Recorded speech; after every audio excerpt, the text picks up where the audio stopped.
Hey, it's me, Bobbert, and welcome back to my Retrospective series.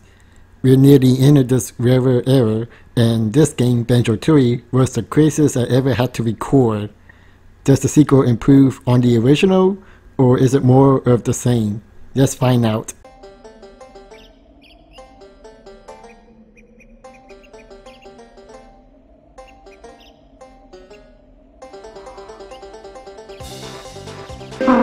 After the success of Banjo-Kazooie, of course they work on a sequel. They worked on that right after Donkey Kong 64. Now there's not much beta or unused stuff for Banjo-Tooie, at least nothing very major, just some test objects, some unused icons, and editor stuff like that, so there's really nothing to talk about in terms of beta. The footage you're seeing right here is Bobbert's Revenge. It's a mode where the second player can control an enemy and hinder the first player's progress. Although this mode was cancelled, you can still access it via GameShark. Other than that, that's pretty much it for beta, so let's get on to the actual game.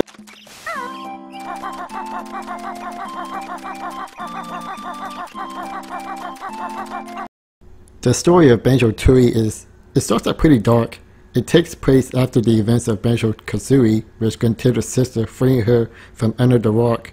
Meanwhile, Banjo and his friends are playing cards until Gruntilda destroyed Banjo's house and killed Bottles the Mole. At the beginning, Gruntilda and her sister mean serious business by sucking the life forces of the Gingerverse, specifically King Jingaling, and the cutscenes are more cinematic compared to the original.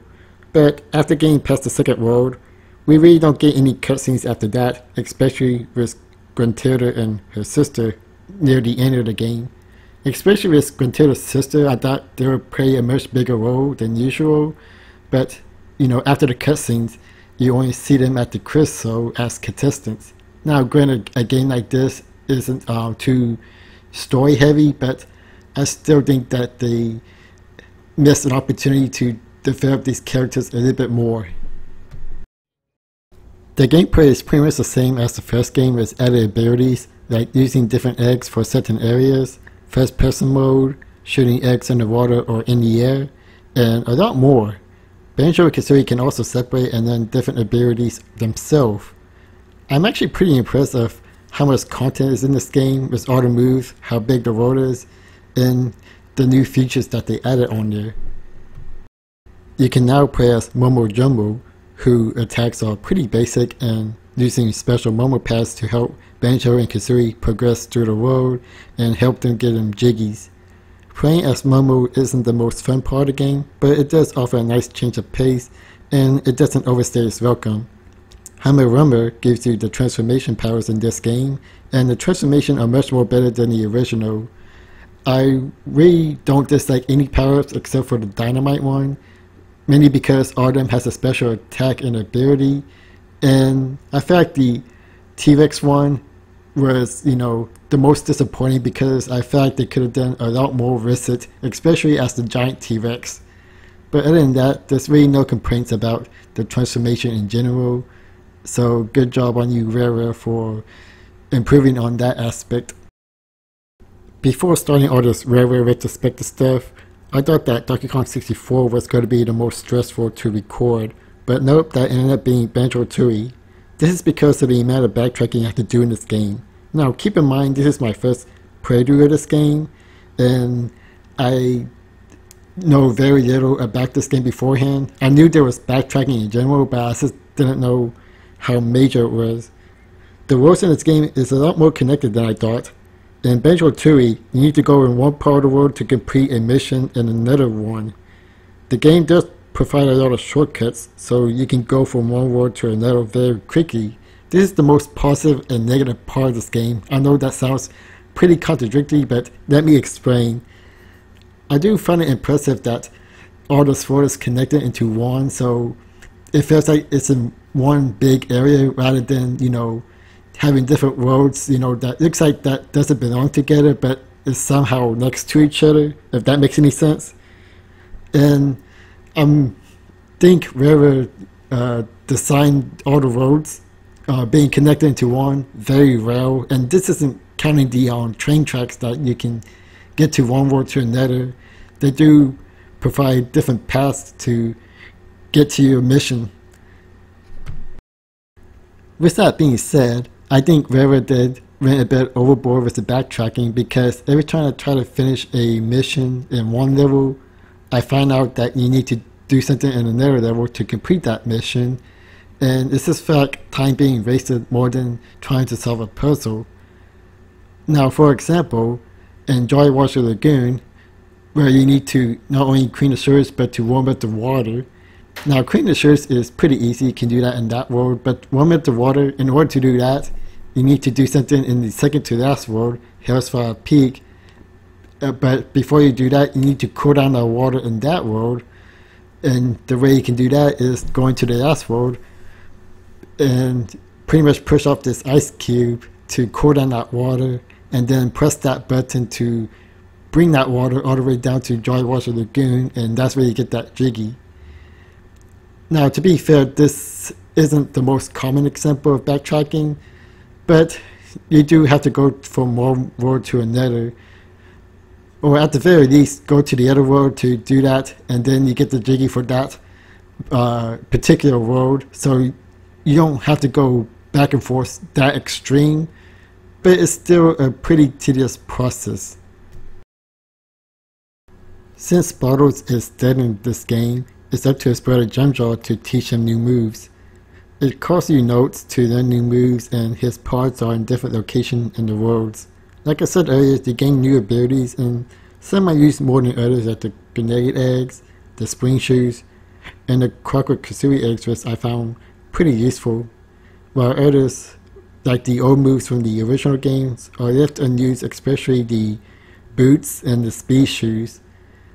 And I feel like there's some moves that Banjo and Kazooie could learn on their own, especially when you separate them apart. They don't even have basic attacks, so you have to learn them from Gemjaw, and in order to get those moves you have to have them separate, so if you go to that specific part as Banjo and Kazooie, he just tells you to go away until that specific character is at that part. Now granted, it's not that big of a deal because, you know, separating Banjo and Kazooie is usually not that far away, but I think it's a bit more tedious than it needs to be. Also, I think there's a bit too much moves. I think they could have cut that down a little bit, mostly because it remains unused, or at least not used very much. Like the ice eggs, I only use them in certain locations and maybe the final boss battle, but that's mainly because I ran out of ammo. But other than that, I think the game did try to do too much.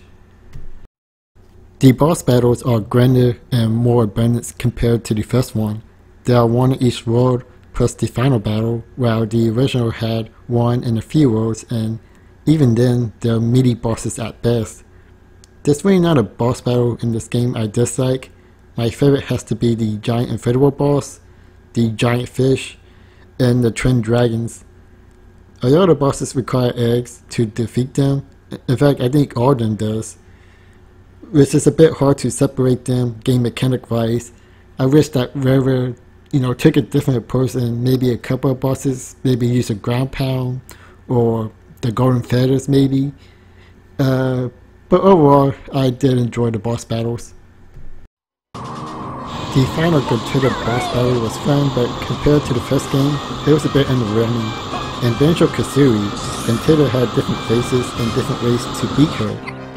However, in Banjo-Tooie, it's really the same strategy with added obstacles and quizzes. It's a good boss battle on its own, don't get me wrong, but a bit disappointing compared to the original. The levels are bigger and grander than the original, despite having one less world in it. My favorite levels are Richie World, Jolly Washer Lagoon, and Hellfire Peak. Richie World because of the different use of carnival attractions, Jolly Washer Lagoon because of the underwater level and that you can actually breathe underwater and explore the area without having to worry to die. And for Hellfire Peak, well, I'm a sucker for the fire and ice levels, and I think Rare did a good job implementing both of them, even though they're technically not combined. This is half levels pretty much. My least favorite level has to be Grunty Industries, mainly because of the backtracking. It's a big road and it takes you a while to complete one mission. It's too huge, and even getting inside a building is a bit annoying to me. Before I get my overall thoughts on Banjo-Tooie, I just want to say, well, even though the footage you're seeing is from the Xbox Live Arcade version, I think for an N64 game, I think Rare did a very good job pushing the limitation of the Nintendo 64. And keep in mind, this doesn't use the expansion pack in any way. And also keep in mind, the next game I'm going to review is probably more, impressive in terms of how big the game is.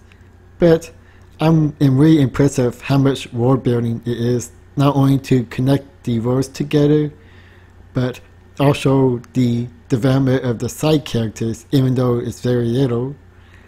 Like, even the ones from the new ones and the old ones that we got to see from the original, we got to see them what they're doing now, and it was fun to see them again in this game.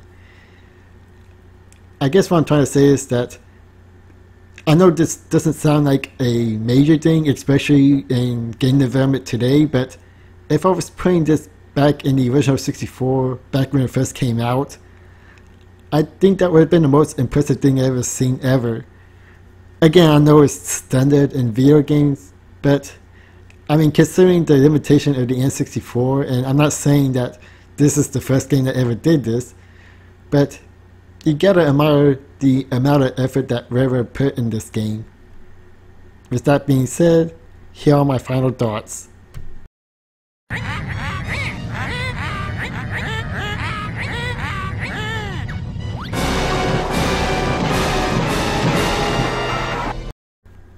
Overall, I had some ups and downs playing Banjo-Kazooie for the first time, but in the end, I ended up loving this game. Believe it or not, it brought back some memories of my first playthrough of Banjo-Kazooie where I had trouble in certain areas. Now I know that doesn't sound like a compliment, but when I finally did know how to solve it, I had this moments of satisfaction. I wouldn't recommend this game to newbies to the platformer genre due to the size of the world and the amount of backtracking you have to do, but fans of this genre will have a great time with this game. Banjo-Tooie ended up selling about nearly 1.5 million copies, but according to Wikipedia, it sold about 3 million copies. The 1.5 million copies was according to VG charts, which I trust more than Wikipedia, but if it did 3 million, that's great on them. It's not really a bad number, 1.5 million that is, considering that it came out near the end of the life cycle of the Nintendo 64. It was highly praised by critics and many consider it to be better than the first game. After Banjo-Tooie, there was development for Banjo-Tooie for the Nintendo GameCube. Then Rare was purchased by Microsoft and development was moved to the Xbox, then to the Xbox 360. Here's where things get a little bit crazy. First, they tried remaking the first game with some changes here and there, similar to Conker's Bad Fur Day, Live and Reloaded, and then they changed it to a more traditional platforming game, whatever that means. But they felt like that was a stale approach and hold off development again, according to Greg Mills. Then they took assets from another cancelled game that Rare was working on, the Fast and the Furious, and combined that together, they made Banjo-Kazooie Nuts and Bolts, a game I'm saving for a future review, but fans they do not like this game, mainly because they were hoping for Banjo-Tooie, but instead they got something completely different. Although Banjo-Kazooie haven't gotten a new game since then, a spiritual successor came out named Ukulele, a game I already made a few reviews, so go check that out. Finally, we're at the final game of this Rare Retrospective series. Tune in next time when I take a look at Conker's Bad Fur Day for the N64. And if you like what you saw here, check out more of my videos and subscribe to my channel, and be sure to like and share to your friends. Thank you for watching, and tune in next time.